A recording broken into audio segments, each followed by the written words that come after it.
अस्सलाम वालेकुम दोस्तों। तो आज की वीडियो में मैं आपको बताने जा रहा हूँ कि हमें जो करंट लगता है, आपने अक्सर देखा होगा कि कोई भी इलेक्ट्रिशियन जो होता है अगर वो किसी वायर का जोड़ करता है तो उसको जो है करंट नहीं लगता। लेकिन एक आम आदमी का अगर गलती से भी कहीं भी हाथ टच हो जाए तो उसको अच्छा खासा शॉक लगता है। इसकी क्या वजह होती है? पहली बात ये, और दूसरी ये कि अगर बारिशें वगैरह होती हैं जब, तो लोहे के जो खंभे होते हैं उनके जो इर्द गिर्द अक्सर आपने देखा होगा कि करंट आ जाता है। और अक्सर जो जानवर वगैरह होते हैं, बकरी वगैरह, वहाँ पे तड़प तड़प के मर जाती है, लेकिन उसको कोई बचाता नहीं इस वजह से कि वहाँ पे करंट है। तो अगर अल्लाह ना करे कि आप ऐसी सिचुएशन में वहाँ पे फंस जाते हैं कि बकरी की जगह अगर कोई इंसान वहाँ पे फंस जाता है, तो मैं आपको बताऊंगा कि वहाँ से आपने किस तरह से निकलना है। या ऐसी कोई भी ज़मीन जहाँ पे आपको ये फील हो कि वहाँ पे करंट है, तो वहाँ से आपने किस तरह निकलना है। आम जिस तरह हम चल के किसी जगह से भी निकल जाते हैं, अगर आप इस तरह से वहाँ से चलेंगे तो यकीनन आप वहाँ से नहीं निकल पाएंगे, आपको जो करंट है वो ज़्यादा लगेगी। ठीक है, वहाँ से निकलने का एक ख़ास तरीका है, और वो तरीका वहाँ से क्यों इस तरह निकलने का है इस पे बात करेंगे। और सबसे पहले जो मेन हमारा इशू है कि आखिर करंट लगता क्यों है, इस पे बात करेंगे। तो चलिए वीडियो को शुरू करते हैं। दोस्तों, कोई भी करंट है, फ़र्ज़ करें हमारे पास ये दो वायर्स हैं, जैसा कि 220 वोल्ट आम हमारे घरों में जो सप्लाई आती है एसी, वो वाला करंट 220 वोल्ट। ठीक है, ये इसका पॉजिटिव है और ये इसका नेगेटिव है। ठीक है, होता क्या है दोस्तों, ये वाला जो पॉजिटिव है, इस करंट ने कहीं से भी इस तरह का रास्ता तलाश करना है कि ये किसी तरह से ज़मीन के अंदर चला जाए। ठीक है, यहाँ पे हमारी ज़मीन है। ठीक है, ये मैं आपको एक एग्जांपल के तौर पे समझाने के लिए मैंने बनाया है कि यहाँ पे आप इसको फ़र्ज़ करें कि ये हमारा जो ज़मीन है, ठीक है, फ़र्श है, कुछ भी लगा लें। अब यहाँ तक हमारा जो करंट आ रहा है, इस तरह से एक वायर जो है वो टूट चुकी है या किसी ने उसको काट दिया है, वो लटकी हुई है हवा के अंदर। ठीक है, अब यहाँ से कोई आदमी या इंसान, बकरी, जानवर, कोई भी मतलब ज़िंदा चीज़ यहाँ से गुज़रती है, तो अगर उसने इसको हाथ टच किया तो उसको शॉक लगेगा। अब रीज़न क्या है शॉक लगने की? फ़र्ज़ करें यहाँ पे एक आदमी है। ठीक है, अभी मैं यहाँ पे बना देता हूँ जैसा मुझसे बनेगा। तो ये एक आदमी यहाँ पे आ गया। अब क्या किया इसने, इस वायर को टच कर दिया। ठीक है, अब क्या होगा कि ये जो फेस था, इसका मैंने एरो इस तरह से बनाया है, ये इसी तरह से फ्लो होगा, इसके बाजू में जाएगा। अब बाजू में चाहे इसने एक पाँव उठा लिया और एक इसका ज़मीन के साथ टच है। ठीक है, तो क्या होगा, यहाँ से इस तरह से करंट आएगा और उसने ज़मीन के अंदर चला जाना है। तो इसका इतना हिस्सा जो है जिस्म का वो डैमेज हो जाएगा, इसको शॉक लगेगा, क्योंकि इंसान की बॉडी जो है वो पूरी बॉडी ही फील करती है जब उसको करंट वगैरह लगता है। इस वजह से अक्सर जो होते हैं, मतलब आम आदमी जो है वो बेचारा अपनी जान से भी हाथ धो बैठता है और दुनिया से ही चले जाते हैं, अपने आप को इस चुंगल से छुड़ा ही नहीं पाते। तो इसमें आपको जो मेन जो चीज़ मैंने समझानी थी वो ये थी कि ये जो करंट होता है, कोई भी हमारा करंट है, उसने एक रास्ता तलाश करना है ज़मीन में जाने का। अब उस रास्ते के अंदर अगर आप होंगे तब भी उसने जाना है, अगर यहाँ पे एक वायर डायरेक्टली मैं ज़मीन के साथ लगा दूँ तब भी वो जाएगा। फ़र्ज़ करें मैं अगर ये वायर डायरेक्टली ही ज़मीन के साथ लगा देता हूँ, ठीक है, अब ये करंट ज़मीन की तरफ फ्लो हो रहा है, इससे क्या नुकसान होगा, हमारा जो मीटर है घर का, वो विदाउट एनी, हमने कोई पंखा वगैरह उस पर नहीं चलाया, ना हमारा कोई एलईडी बल्ब ऑन है, लेकिन उसके बावजूद हमारा जो मीटर है वो चलेगा। ठीक है, तो इस तरह से भी आपने ये भी ख्याल रखना है कि आपके घर में कोई भी वायर जो है वो ज़मीन या दीवार के साथ कहीं पे ग्राउंड ना हो। ठीक है, अब जो बिजली वाले होते हैं, मतलब जो बिजली का काम करते हैं, इलेक्ट्रिशियन, उनको शॉक क्यों नहीं लगता, उनको क्यों करंट नहीं लगती? आपने अक्सर देखा होगा कि वो या तो बिजली का काम करने से पहले लकड़ी की कोई चीज़ मंगवाते हैं। तो लकड़ी की चीज़ वो क्यों मंगवाते हैं? लकड़ी क्योंकि एक इंसुलेटर होता है। तो इंसुलेटर किस चीज़ को बोलते हैं वो भी मैं आपको बता दूं, ऐसी चीज़ जिसके अंदर से करंट जो है वो फ्लो ना कर पाए उसको बोलते हैं इंसुलेटर। तो इंसुलेटेड कोई भी चीज़ जो होगी उसके अंदर से करंट पास नहीं होता। अब ये आदमी फ़र्ज़ करें कि यहाँ पे ये ज़मीन पे खड़ा था, अब इसके नीचे एक स्टूल आ गया इस तरह से लकड़ी का। अब ये लकड़ी के ऊपर खड़ा है, नीचे ज़मीन है। ठीक है, अब इसने इस वायर को अगर हाथ लगा लिया, क्या होगा, करंट यहाँ तक तो आएगा, लेकिन नीचे क्योंकि इसके इंसुलेटर है, वहाँ से करंट जो है वो फ्लो नहीं हो पाता और ज़मीन की तरफ जाने का कोई रास्ता नहीं है। इसलिए क्या होगा, करंट यहाँ तक आके रुक जाएगा, इस बंदे को जो है वो करंट नहीं लगेगा। ठीक है, क्योंकि उसको रास्ता जो ज़मीन की तरफ जाने का था वो उसका कट ऑफ हो गया। अब हालांकि ये लकड़ी पे खड़ा है, लेकिन इस सूरत में भी इसको करंट लग सकता है। वो किस तरह से, अगर इसका ये वाला हाथ है, इस दीवार यहाँ पे फर्ज करें कोई कमरा है, रूम है, उसकी ये दीवार है, अगर ये दीवार के साथ हाथ को इस तरह से टच कर लेता है, क्या होगा, करंट यहाँ से आया और इसकी बॉडी से इस तरह क्रॉस करके इसके दूसरे बाजू से निकल के फिर वो ग्राउंड हो गया। ठीक है, उसने ज़मीन में जाना है, चाहे कहीं से भी वो रास्ता तलाश करे, उसने ज़मीन के अंदर जाना है। अब क्योंकि इस बंदे ने इस सर्किट को मुकम्मल कर दिया, अब इसको शॉक लगेगा चाहे ये लकड़ी पे खड़ा है, क्योंकि इसने करंट को दूसरा रास्ता दे दिया है अपने अंदर से गुजरने का। ठीक है, अब फर्ज करें कि यहाँ से भी इस बंदे ने हाथ हटा लिया, यहाँ पे इसने तार को पकड़ा हुआ है जबकि ये लकड़ी पे खड़ा है, अब इसको करंट नहीं लगेगा। अब इसको करंट एक और सूरत में लग सकता है। वो किस सूरत में लगेगा, फर्ज करें कि ये फेज़ यहाँ पे आया था। ठीक है, अभी ये इस तरह न्यूट्रल आ गया, यहाँ पे फर्ज करें कि फेज़ आ रहा है। ठीक है, अब इसको जो शॉक लगेगा वो किस तरह से लगेगा, अगर इसने इधर से न्यूट्रल को पकड़ा हुआ है और दूसरी साइड से ये फेज़ को भी पकड़ लेता है, और यहाँ पे चाहे आपके पास लकड़ी है, जो भी है, आपने इंसुलेट किया हुआ है, लेकिन इस साइड से आपने न्यूट्रल को, और मैं अपने दोनों हाथों से इस तरह ठंडी और गर्म तार जो है, आम अल्फाज में आपको समझाऊं, इस तरह से पकड़ लूँ, तो चाहे मैं लकड़ी पे भी खड़ा हूँगा तब भी, क्योंकि मैंने उस सर्किट को मुकम्मल कर दिया, इधर से करंट आया और ये इधर से निकल गया, तब भी इसे करंट लगेगा। तो इलेक्ट्रीशियन जो है वो इसी चीज़ का ख्याल रखता है कि जब वो बिजली का काम करता है, अपने इर्द गिर्द देखता है कि किसी बंदे ने उसको टच ना किया हो। फ़र्ज़ करें कि अब इसने एक ही वायर को हाथ लगाया है और ये लकड़ी के ऊपर खड़ा है। ठीक है, अब यहाँ पे एक और जो है वो आदमी आ जाता है इस तरह से, और वो ज़मीन पे खड़ा है। ठीक है, उसके नीचे कोई भी ऐसी चीज़ नहीं है लकड़ी वगैरह वाली, या कोई भी ऐसा इंसुलेटर नहीं है, उसने जूते भी नहीं पहने हुए। अब अगर वो बंदा इसको हाथ टच करेगा, जबकि ये बिजली का काम कर रहा था, इसके हाथ में एक वायर है, अब जैसे ही इसने इस वायर को हाथ लगा रखा है, ये बंदा इसको लगाएगा तो क्या होगा, करंट यहाँ से आएगी इसके अंदर और इसके अंदर से होकर इस बंदे के अंदर जाएगी। इस तरह इन दोनों बंदों को ही करंट लगेगा, क्योंकि ये ऑलरेडी ज़मीन के साथ कनेक्टेड है, तो करंट का फ्लो इस तरह से होगा और इसको शॉक लगेगा, इन दोनों को लगेगा। तो ये हालांकि इंसुलेटर के ऊपर खड़ा था, लेकिन इस बंदे की वजह से इस बंदे को भी करंट लगेगा। तो अब बात कर लेते हैं कि अक्सर लोग लकड़ी के ऊपर भी होते हैं, फिर भी उनको शॉक लगता है, और कई इलेक्ट्रीशियन जोड़ लगाते हैं उनको नहीं लगता। तो पहले जो मैंने आपको समझाया वो है बेसिक, मतलब हमारा जो करंट होता है उसने ज़मीन में जाना है, ख्वाह वो किसी भी रास्ते से जाए। अब यहाँ पे एक मैं फ्रिज बना रहा हूँ, फ्रिज फ़र्ज़ करें आपने इसका डोर ओपन किया, आप इसको हाथ लगाते हैं, आपको करंट जो है वो लगता है। ठीक है, ये आपका फ्रिज जो है ये शॉर्ट हो चुका है और आपको करंट मारता है। अब यहाँ से आप क्या करते हैं कि यहाँ से एक वायर निकालते हैं और यहाँ पे एक कील ठोक के ज़मीन के अंदर इसको ग्राउंड कर दिया। अब क्या हुआ कि ये जो 220 वोल्ट की सप्लाई इस फ्रिज को आपने दी थी, उसका जो करंट बॉडी के साथ शॉर्ट सर्किट था वो तो डायरेक्टली ज़मीन के अंदर चला गया।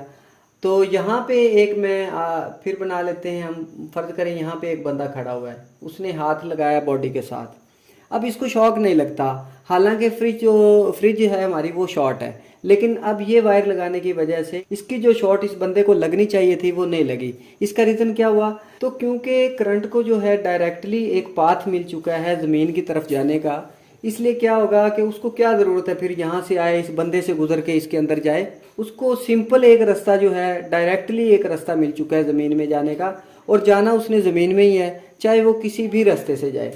तो क्या होगा, करंट यहाँ से आया और डायरेक्टली यहाँ से गुजर के इस ज़मीन के अंदर चला गया, लेकिन इससे भी आपका जो मीटर है वो रीडिंग उसकी चलती रहेगी, चाहे आपने फ्रिज को ऑन किया है या नहीं, क्योंकि आपके जो घर की सप्लाई है वो ग्राउंड हो जाएगी, उससे आपका मीटर जो है वो चलेगा और आपके बिजली के बिल में इजाफा होगा।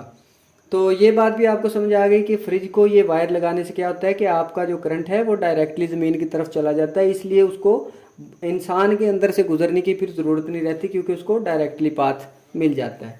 ठीक है, इसीलिए हम अपनी किसी भी पंखा है, फ्रिज है, कोई भी चीज़ है जो हमारी शॉर्ट हो जाती है उसको ज़मीन के साथ ग्राउंड कर देते हैं। अब मैं आपको समझाऊंगा कि फ़र्ज़ करें ये आपका मीटर है, यहाँ से आपकी सप्लाई आ रही थी और आपके घर को इस तरह से सप्लाई जो है वो जा रही थी। रास्ते से आपकी जो वायर है वो किसी भी वजह से कट ऑफ हो गई, ब्रेक हो गई, रास्ते में टूट गई। अब आपने एक इलेक्ट्रिशियन को बुलाया है जोड़ लगवाने के लिए। तो इसका जोड़ जो है वो किस तरह से करेंगे, ठीक है, जिससे आपको शॉक भी ना लगे। देखिए दोस्तों, अगर तो आप खड़े हैं किसी लकड़ी के ऊपर, ठीक है, फ़र्ज़ करें आपके नीचे आप सीढ़ी के ऊपर खड़े हैं और आपकी जो बॉडी है वो कहीं से भी किसी दीवार के साथ जो है वो अटैच नहीं है, तो इसका मतलब है आप जो हैं वो सेफ़ हैं यहाँ तक। अभी आपने इस वायर को इस तरह से टच किया तो यहाँ से हालांकि फेज़ आ रहा था वो आपकी बॉडी तक आएगा, लेकिन क्योंकि आपके नीचे जो है वो लकड़ी है या कोई और चीज़ जो भी आपने इस्तेमाल की है, या आपके हाथ में ही जो आपने ग्लव्स पहने हुए हैं, तो करंट जो है वो फ्लो नहीं हो पाएगी, ठीक है। आपकी अगर आपने ग्लव्स भी नहीं पहने, इसी तरह से मेरा हाथ है और मैंने इस वायर को पकड़ लिया, मैं लकड़ी पे खड़ा हूँ, तो करंट आएगा मेरी बॉडी तक, लेकिन क्योंकि नीचे जाने का रास्ता नहीं है, वो ज़मीन की तरफ फ्लो नहीं हो पाएगा, इसलिए मुझे करंट नहीं लगेगी। ओके हो गया। अब कई बार एक गलती इलेक्ट्रिशियन भी करते हैं कि वो क्या करते हैं कि इस वायर को भी पकड़ लिया, जबकि अगली जो वायर उनके घर में जा रही थी उसको भी पकड़ लिया एक ही हाथ से। अब क्या होगा कि अगर ये वायर, इनके जो घर के अंदर वायर चली गई थी, वो वायर किसी वजह से कहीं से हल्की फुल्की उसका इंसुलेशन उतर चुका है और वो दीवार के साथ लगी हुई है, तो उससे क्या होगा कि फ़र्ज़ करें यहाँ से इसने इस वायर को पकड़ लिया, जैसा कि मेरे पास ये एक वायर है और आप समझें कि ये वायर है और एक ये है। अब उसने यहाँ से इसका इंसुलेटर जो है उसको उतार के इस तरह से पकड़ा, तो क्या होगा कि यहाँ से जो करंट आ रही थी वो इसकी बॉडी से इस तरह क्रॉस होगी और उसको नहीं पता कि आगे जो घर के अंदर जो सप्लाई जा रही है वो कहीं पे ग्राउंड है या नहीं है। इस वजह से अगर ये ग्राउंड हुई खुदा ना खास्ता, तो करंट उसके अंदर से फ्लो हो के इस तरह और आगे ज़मीन में चला जाएगा, तब भी इस बंदे को शॉक लगेगा, हालांकि ये लकड़ी के ऊपर खड़ा है। तो कभी भी आपने इस तरह से जोड़ नहीं करना। आपने एक चीज़ का ख़ास ख्याल रखना है कि जब भी आप इस तरह का जोड़ लगाते हैं तो आपने क्या करना है कि वायर को हमेशा यहाँ से पकड़ना है, ठीक है, यहाँ से जहाँ पे इसका इंसुलेटर लगा हुआ है, जहाँ से इसको छील दिया वहाँ से नहीं। अब क्या करना है, इसको एक दूसरे के ऊपर रख लिया। ऊपर रखने से क्या होगा कि ये यहाँ से जो करंट आया वो डायरेक्टली इस वायर के थ्रू आगे, ये जो हमारी वायर है इसके ऊपर मैंने इसको ऐसे रख लिया। अब मैं इसको हाथ से ऐसे बाइंड कर देता हूँ, ये देखें आप। तो क्या होगा, क्योंकि मैंने इसको ऑलरेडी यहाँ पे रख लिया था, तो जो करंट था हमारा अगर ऑलरेडी आगे से कहीं से भी वो ग्राउंड भी हो चुका है, तो भी क्या होगा कि वो डायरेक्टली यहाँ से चला जाएगा, वायर के थ्रू ही चला जाएगा, ठीक है। यहाँ से करंट आया और इस वायर के ऊपर क्योंकि मैंने इस वायर को ऑलरेडी अटैच कर दिया, वो यहाँ से डायरेक्टली गुजर जाएगा। अब मैं इसको मरोड़ी दे रहा हूँ इस तरह से, इसको मैंने बाइंड कर दिया, इसके साथ ये जुड़ चुकी है और मुझे करंट नहीं लगेगा क्योंकि मैं ऑलरेडी लकड़ी के ऊपर खड़ा हूँ, ठीक है। तो उम्मीद है कि आपको समझ आ चुकी होगी कि आपने इस वायर को इस तरह से नहीं पकड़ना, कभी भी यहाँ से नहीं पकड़ना, बल्कि इस तरह से पकड़ के इसके ऊपर रख लेना है, ताकि हमारा जो करंट आ रहा था वो डायरेक्टली यहाँ से चला जाए आगे और उसको हमारे अंदर से गुजरने की ज़रूरत ही ना पड़े अगर वो आगे से ग्राउंड है तो, ठीक है। और कभी भी ये गलती नहीं करनी कि आप इन दोनों वायर्स को ही लकड़ी के ऊपर खड़ा होके हाथ लगा लें। आपने क्या करना है, पहले इस वायर को जोड़ दिया इसके साथ इस तरह से, जिस तरह मैंने आपको समझाया, अलग अलग वायर से। इसके ऊपर मुकम्मल टेप करने के बाद आपने इसको जोड़ लिया। अभी आप लकड़ी के ऊपर खड़े थे, अगर एक वायर को आपका हाथ टच हो भी जाता है तो क्या होगा, क्योंकि आप लकड़ी के ऊपर खड़े हैं तो करंट को ज़मीन में जाने का कोई रास्ता आपने नहीं दिया, आपकी बॉडी जो है वो इंसुलेटेड है, आपको करंट नहीं लगेगा। तो आपने क्या करना है, इस वाले जोड़ को प्रॉपर जोड़ करके उसके ऊपर टेप करके, ताकि आपका हाथ भी इसको ना लगे। फिर आपने दूसरे वाले जोड़ को उसी तरह से सेम प्रोसेस जैसे मैंने आपको बताया उस तरह से आपने जोड़ करके उसको भी टेप कर देना है। इस तरह से आपको करंट नहीं लगेगी। लेकिन ये सिचुएशन उस सूरत में है जब आपके पास प्लायर भी नहीं था, प्लास जिसको बोलते हैं वो भी नहीं है, और कोई सेफ्टी मतलब जैसा कि दस्ताने वगैरह आपके पास नहीं है। लेकिन बिजली का काम करते हुए कभी भी एफिशिएंसी ना दिखाएं और कि ये देखें मैं हाथ से जोड़ लगा लेता हूँ, ये वो कभी कभी ये जो एफिशिएंसी होती है ये इंसान को ले डूबती है। तो आपने एहतियात करनी है जितनी हो सके। पहली तो इस बात का ख्याल रखें कि अगर आप इस मेन वायर का करंट कहीं से बंद कर सकते हैं, कोई मेन स्विच वगैरह है, तो बेहतर है कि उसको बंद करें। अगर नहीं कर सकते और बिजली के अंदर ही आपने जोड़ लगाना है तो ख़ुद को इंसुलेट करें। उसके बाद आपके पास जो प्लायर वगैरह हो, प्लास हो, वो भी इंसुलेटेड होना चाहिए। बेहतर है कि आपके पास ग्लव्स हों और पूरी सेफ्टी के बाद आप अपना जो बिजली का काम है वो करें। तो अब आ जाता है हमारा आखिरी स्टेप कि अगर किसी जगह पे ज़मीन के अंदर ही करंट आ चुका है, अभी वायर तो ऊपर है, आपने वायर को टच भी नहीं किया, लेकिन ज़मीन के अंदर ही करंट है, तो वहाँ से आप कैसे निकलेंगे? आपको करंट अगर फील हो रहा हो तो ठीक है। अभी फ़र्ज़ करें दोस्तों ये है ज़मीन और इसके अंदर जो है ऑलरेडी करंट है और एक बंदा जो है वो इस ज़मीन के ऊपर इस तरह से खड़ा हुआ है, ठीक है। यहाँ पे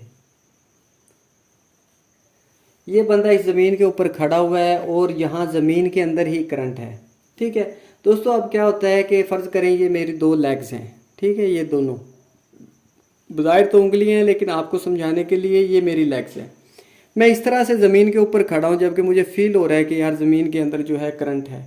अब क्या होगा, अगर मेरी एक टांग यहाँ पे है और मैं उसका फासला बढ़ा के ज़मीन के ऊपर अपनी अगली जो टांग है उसको दूर रखता हूँ चलने के लिए, इस तरह से आप चलेंगे ना, तो आपकी जो पहले तो लेग्स थी दोनों इकट्ठी थी, जब आप चलने की कोशिश करेंगे तो आप लेग को आगे रखेंगे और फिर इसको उठा के आगे रखेंगे। उससे क्या होगा कि पहले ये जो फासला था ये कम था, अब जब आप फासला को बढ़ाएंगे, इस तरह से आपने फासला उसका बढ़ा दिया, तो क्या होगा, ज़मीन में से करंट इस तरह जाएगा आपकी बॉडी में और यहाँ से निकल के दोबारा ज़मीन के अंदर ही ऐसे, ठीक है, वो अपना सर्कल जो है वो मुकम्मल कर लेगा, आपको शॉक लगेगा, ठीक है। तो आपने कोशिश ये करनी है, फ़र्ज़ करें आप ज़मीन के ऊपर इस तरह खड़े थे और ज़मीन के अंदर करंट है, तो आप यहाँ से जंप लगाएं इस तरह, अपनी जो टांगें हैं इनका जो गैप है उनको आप बढ़ने ना दें, मतलब इस तरह से आप जंप लगा लगा के अगर वहाँ से निकलेंगे तो आपको शॉक नहीं लगेगा, आपको किसी किस्म का करंट जो है वो जितना पहले से आप फील कर रहे थे थोड़ा बहुत वो तो होगा, लेकिन ज़्यादा नहीं। अगर आप इस तरह से चल के जाएंगे, जैसे जैसे आप अपनी टांगें खोलेंगे उसी तरह से क्या होगा, करंट यहाँ से आपकी बॉडी में फ्लो होगा और इस रास्ते से निकल निकल के उतना ही पाथ ज़मीन का इस्तेमाल करते करते वो आपके जिस्म से गुजरना शुरू कर देगा, तो उससे आपको जो है वो करंट लगेगी। किसी भी जगह पे जहाँ ज़मीन में करंट हो वहाँ से कोशिश करें कि आप इस तरह से ना चलें जैसे हम नॉर्मल चलते हैं, बल्कि वहाँ से इस तरह जंप लगा के आप निकल जाएं, इंशाल्लाह आपकी जान बच जाएगी। तो ये थी आज की वीडियो, उम्मीद है आपको पसंद आई होगी। वीडियो को लाइक करें, चैनल को सब्सक्राइब करें, तो बेल आइकन को ज़रूर प्रेस करें। Thanks for watching. अल्लाह हाफिज़।